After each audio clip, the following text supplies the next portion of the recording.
Hello, class 9. Welcome back.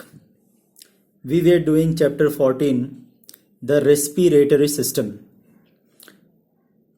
And today we shall discuss about the two kinds of respiration, that is aerobic respiration and anaerobic respiration. जब भी कोई respiration oxygen के presence में होता है, जैसे कि एनिमल्स करते हैं, तो वो एरोबिक रेस्पिरेशन कहलाता है. बेसिकली एनिमल्स और प्लांट्स दोनों ही इन प्रेजेंस ऑफ ऑक्सीजन जो रेस्पिरेशन शो करते हैं वो एरोबिक रेस्पिरेशन है. एरोबिक रेस्पिरेशन ह्यूमन बींग्स और सारे एनिमल्स शो करते हैं इंक्लूडिंग प्लांट्स, लेकिन ह्यूमन इंटेस्टाइन्स में पाए जाने वाले tape worms anaerobic respiration show करता है.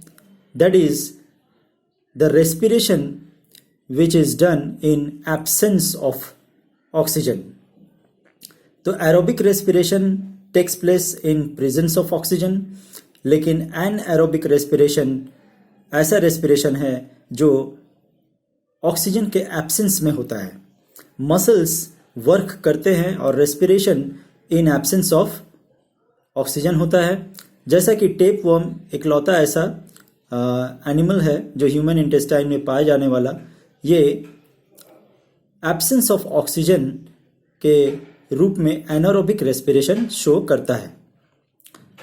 इसके अलावा ह्यूमन बींग्स जहां एरोबिक रेस्पिरेशन शो करते हैं, वहीं जब अगर बहुत विगोरस कोई एक्सरसाइज करके उठे या फास्ट रनिंग करें, बहुत तेज कदमों से अगर चलें, स्विमिंग करें, रेसलिंग या किसी भी तरह का स्ट्रेनस फिजिकल एक्सरसाइज अगर करते हैं, तो ऐसे कंडीशन में उनके मसल्स जो हैं वो ऑक्सीजन के कमी में एनारोबिक रेस्पिरेशन भी शो कर सकते हैं. तो एरोबिक रेस्पिरेशन और एनाएरोबिक रेस्पिरेशन दोनों ही एनिमल के केस में देखने को मिलता है, including human beings. If oxygen is supplied to the muscles then it is aerobic respiration.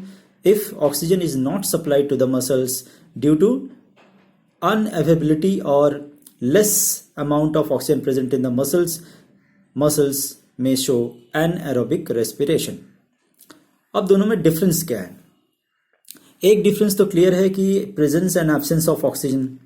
दूसरा है कि एरोबिक रेस्पिरेशन जब एनिमल्स में होती है तब कार्बन डाइऑक्साइड, वाटर और 686 किलो कैलोरी एनर्जी रिलीज होती है. ये जो 686 किलो कैलोरी एनर्जी रिलीज होती है by aerobic respiration in animals and human beings, इसमें से 38 एटीपी मॉलिक्यूल्स एनर्जी बनाने के लिए 266 किलो कैलोरी यूज्ड अप हो जाता है. यानी 686 में से 266 kilo calorie energy used up हो जाता है 38 मॉलिक्यूल्स ऑफ एटीपी एनर्जी बनाने के लिए. बाकी जो 420 किलो कैलोरी है वो लॉस्ट हो जाता है in the form of heat. तो ये याद रखना है आपको कि along with the presence of oxygen in aerobic respiration, carbon dioxide, water is produced and 686 kilocalorie of energy is released. In this 686 kilocalorie, 266 kilocalorie is used up by the body or muscles to manufacture 38 ATP molecules of energy, and the rest 420 kilocalorie is released as heat energy. उधर ही आपका एनाएरोबिक respiration जब होता है तो carbon dioxide release नहीं होती है. Carbon dioxide के जगह लैक्टिक एसिड फॉर्मेशन होता है मसल्स में. लैक्टिक एसिड के फॉर्मेशन के वजह से मसल्स जो है वो पेन करने लगते हैं, उसमें एचिंग आने लगता है, दर्द होता है और फैटिगनेस बहुत जल्दी आ जाता है. तो ये तब होता है जब ऑक्सीजन अवेलेबल ना हो और आप विगोरस कोई एक्सरसाइज कर रहे हैं, फास्ट रनिंग कर रहे हैं या किसी भी तरह का कोई हार्ड लेबर कर रहे हैं, जिसके वजह से आपके मसल्स जो हैं जितने ऑक्सीजन उसको मिल रहा है उससे ज़्यादा आप एनर्जी यूटिलाइज कर रहे हैं. तब एनाएरोबिक रेस्पिरेशन की वजह से लैक्टिक एसिड फॉर्मेशन होता है और आप बहुत जल्दी आपके मसल्स जो है वो थक जाते हैं। लैक्टिक एसिड फॉर्मेशन के वजह से जो एनर्जी रिलीज होती है उसमें भी गिरावट आती है और सिर्फ 2 ATP एनर्जी ही रिलीज होती है, जहां आपका एरोबिक रेस्पिरेशन में 38 ATP मॉलिक्यूल्स एनर्जी रिलीज हो रही थी। याद रखने की बात यह है कि 1 मोल ऑफ ATP एनर्जी बनाने के लिए लगभग आपको 7 किलो कैलोरी जो है वो आपको यूटिलाइज होता है। तो 7 किलो कैलोरी अगर 1 ATP मॉलिक्यूल बनाने के लिए हो तो आपको 2 मोल ऑफ ATP बनाने के लिए 14 किलो कैलोरी यूज्ड अप हो जाता है। तो यहाँ बहुत ही कम अमाउंट ऑफ एनर्जी रिलीज हो रही है, जबकि एरोबिक रेस्पिरेशन के केस में हम लोग देखें कि 686 किलो कैलोरी एनर्जी रिलीज हो रही थी, जिससे 38 ATP मॉलिक्यूल बन रहा था 266 किलो कैलोरी यूज्ड अप करके, और rest 420 kilo calorie heat energy के रूप में रिलीज हो जा रही थी। लेकिन एनारोबिक रेस्पिरेशन में मसल्स जो हैं वो इन एब्सेंस ऑफ ऑक्सीजन वो रिलीज कर रही है lactic acid with the formation of 2 ATP molecules of ATP energy, जो कि 14 किलो कैलोरी एनर्जी के बराबर है, और बाकी का हीट एनर्जी के रूप में लॉस्ट हो जाता है। लैक्टिक एसिड के वजह से मसल्स में फैटिगनेस और एचिंग आती है, और जिसके वजह से आप ज़्यादा देर तक वर्कआउट नहीं कर पाते। एनारोबिक रेस्पिरेशन साथ ही साथ एक स्लो प्रोसेस है, एक ऐसा प्रोसेस जहाँ पर मसल्स को ऑक्सीजन ठीक से प्रोवाइड नहीं हो पा रही है, इसीलिए टोटल एनर्जी जो रिलीज होता है पर मोल ऑफ ग्लूकोज वो भी बहुत कम होता है in comparison to aerobic respiration. और कोई कार्बन डाइऑक्साइड रिलीज नहीं होती क्योंकि लैक्टिक एसिड फॉर्मेशन होता है। प्लांट के केस में भी एनारोबिक रेस्पिरेशन देखने को मिलता है due to absence of oxygen. ऐसे कंडीशन में प्लांट्स इथानॉल और कार्बन डाइऑक्साइड रिलीज करती है, यानी एनारोबिक रेस्पिरेशन जब एनिमल्स के केस में होगा तो मसल्स लैक्टिक एसिड फॉर्मेशन करती है और कोई कार्बन डाइऑक्साइड रिलीज नहीं होता। लेकिन एनारोबिक रेस्पिरेशन जब प्लांट्स में होती है तो इथानॉल या इथाइल अल्कोहल प्रोड्यूस होता है विथ कार्बन डाइऑक्साइड। तो ये भी आपको समझने की चीज़ थी कि एनारोबिक रेस्पिरेशन बेसिकली जो है वो इन एब्सेंस ऑफ ऑक्सीजन होता है प्लांट के केस में, और एनिमल के केस में दोनों में प्रोडक्ट्स डिफरेंट है। एनिमल के केस में जहाँ लैक्टिक एसिड बन रहा है कोई कार्बन डाइऑक्साइड प्रोड्यूस नहीं हो रही है, वहीं प्लांट के केस में इथाइल अल्कोहल या इथानॉल प्रोड्यूस हो रहा है विथ कार्बन डाइऑक्साइड।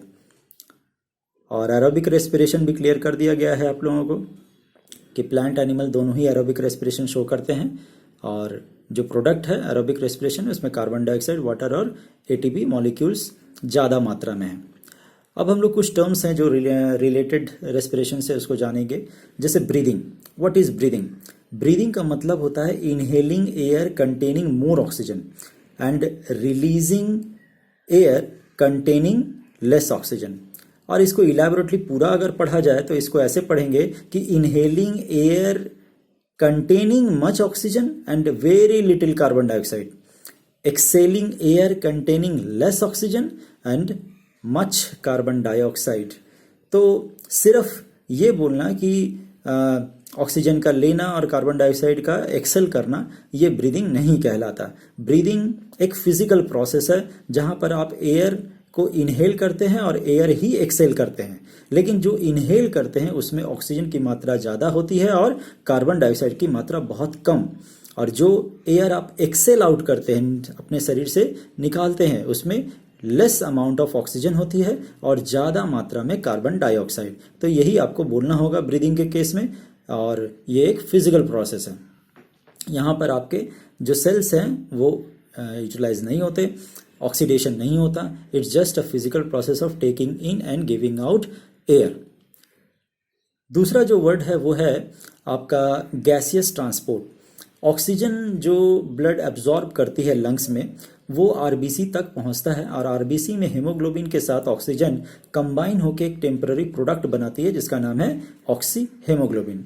ये ऑक्सी हेमोग्लोबिन फिर जगह जगह मसल्स तक ये पहुंचती है और जिस मसल को ऑक्सीजन की ज़रूरत होती है वो वहाँ से ले लेता है। इस तरह से फिर हेमोग्लोबिन जो है वो टूटकर हेमोग्लोबिन, ऑक्सी हेमोग्लोबिन से टूटकर वो हेमोग्लोबिन बन जाती है और ऑक्सीजन जो है वो डिलीवर कर देती है। ठीक यही प्रोसेस आपके जब हेमोग्लोबिन आपका कार्बन डाइऑक्साइड के साथ मिक्स होता है तब होता है। जब आपके मसल्स जो हैं वो फैटिग्ड होते हैं या फिर वर्कआउट करते हैं तो कार्बन डाइऑक्साइड जो है वो ट्रांसपोर्ट होता है और ट्रांसपोर्ट होकर ये कार्बन डाइऑक्साइड हेमोग्लोबिन के साथ मिक्स होकर एक temporary product carb amino haemoglobin बनाती है और ये कार्ब एमाइनो हेमोग्लोबिन जो है ये भी लंग्स में पहुंचती है। लंग्स में इसे कार्बन डाइऑक्साइड को रिलीज करके हेमोग्लोबिन फिर से अलग हो जाता है और इस तरह से ऑक्सीजन और कार्बन डाइऑक्साइड जो है वो लंग्स से दूसरे तरफ ऑर्गन्स में और दूसरे ऑर्गन से लंग्स तक पहुंच पाता है। एक और प्रोडक्ट है जो कार्बन मोनोऑक्साइड हेमोग्लोबिन के साथ बनाती है, इसे कार्बोक्सी हेमोग्लोबिन कहते हैं। ये एक परमानेंट प्रोडक्ट है। ये एनारोबिक रेस्पिरेशन के समय में देखा जाता है कि कभी कभी due to absence of oxygen जो रेस्पिरेशन है ऐसे कंडीशन में कार्बन मोनोऑक्साइड हेमोग्लोबिन के साथ में मिक्सअप हो जाती है। कार्बन मोनोऑक्साइड अगर हेमोग्लोबिन के साथ मिक्सअप हो जाए तो ऐसे में जो प्रोडक्ट बनता है वो एक परमानेंट प्रोडक्ट बन जाता है और हेमोग्लोबिन जो है वो कार्बोक्सी हेमोग्लोबिन कहलाती है। ऐसे कंडीशन में कार्बोक्सी हेमोग्लोबिन जो है वो ऑक्सीजन या कार्बन डाइऑक्साइड या किसी भी तरह के न्यूट्रिएंट्स को ट्रांसपोर्ट करने के लायक नहीं रहती। वो उसका कैपेसिटी जो है स्टोरेज का वो उसे ख़त्म कर देता है कार्बन मोनोऑक्साइड और धीरे धीरे शरीर में ऑक्सीजन की कमी की वजह से कार्बन मोनोऑक्साइड पॉइजनिंग कंडीशन शुरू हो जाता है और पर्सन जो है वो इट कुड बी फैटल, उसके लिए वो जानलेवा भी हो सकता है। So carbon monoxide poisoning is a very fatal condition for the body. इसके अलावा टिश्यू रेस्पिरेशन क्या है, तो जब टर्मिनल ब्लड वेसल्स जैसे कि कैपिलरीज जो हैं वो ऑक्सीजन डिलीवर करते हैं बॉडी में, बॉडी सेल्स में या टिश्यूज़ में, तो वो ऑक्सीजन जो है वो डिफ्यूज़ करके thin wall of the cells में वो चला जाता है। इसी तरह से कार्बन डाइऑक्साइड भी वहाँ से लेकर वो टिश्यू से फिर उसे आगे तक पहुँचाता है। तो ये जो give and take of oxygen and carbon dioxide tissue level में जाकर होता है, ये टिश्यू रेस्पिरेशन कहलाती है। और एक और टर्म है सेलुलर रेस्पिरेशन। यहाँ पर जो कॉम्प्लेक्स केमिकल चेंजेस है जो सेल के अंदर होती है, जो जिसके वजह से ग्लूकोज जो है वो एनर्जी लिबरेट करती है, ये सेलुलर रेस्पिरेशन कहलाता है। So actually cellular respiration is responsible for the release of energy from glucose. Respiration पूरा का पूरा जो है वो दो पार्ट में, दो अलग अलग जगहों पर कंप्लीट होती है, ये कोई एक जगह में नहीं होती। आपका रेस्पिरेशन दो पार्ट में, एक पार्ट है ग्लाइकोलाइसिस और दूसरा पार्ट है क्रेब्स साइकिल। ग्लाइकोलाइसिस है सिंपल ब्रेकडाउन ऑफ ग्लूकोज, यानी ग्लूकोज का टूटना। ये होता है साइटोप्लाज्म के अंदर, ये माइटोकॉन्ड्रिया में नहीं होती, ये साइटोप्लाज्म में होती है। और साइटोप्लाज्म में ये क्या करती है, पायरुविक एसिड को तोड़कर इथानॉल और लैक्टिक एसिड बनाती है। इथानॉल प्लांट के केस में और लैक्टिक एसिड एनिमल के केस में। अगर एनारोबिक रेस्पिरेशन है ऐसे कंडीशन में तो ग्लाइकोलाइसिस यहाँ पर यूज्ड अप हो सकता है, क्योंकि यहाँ ऑक्सीजन की ज़रूरत नहीं है, रहा है भी तो बहुत कम मात्रा में। So glycolysis do not need oxygen यहाँ पर, बट जस्ट आपका साइटोप्लाज्म में पायरुविक एसिड टूटकर in case of plant ethyl alcohol या फिर एनिमल के केस में लैक्टिक एसिड फॉर्मेशन होता है। दूसरा जो पार्ट है वो है Krebs cycle. Krebs cycle mitochondria में होती है, which is the main part और ऑफ द रेस्पिरेशन, जहाँ पर ऑक्सीजन की ज़रूरत पड़ती है। यहाँ पर step by step pyruvic acid या लैक्टिक एसिड जो भी बना है ये टूटता है और टूटकर एटीपी मॉलिक्यूल्स एनर्जी के रिलीज होते हैं with carbon dioxide. Hydrogen ions जो है यहाँ पर इस साइकिल में रिलीज होता है और पर्टिकुलरली वाटर बनाने में मदद करती है।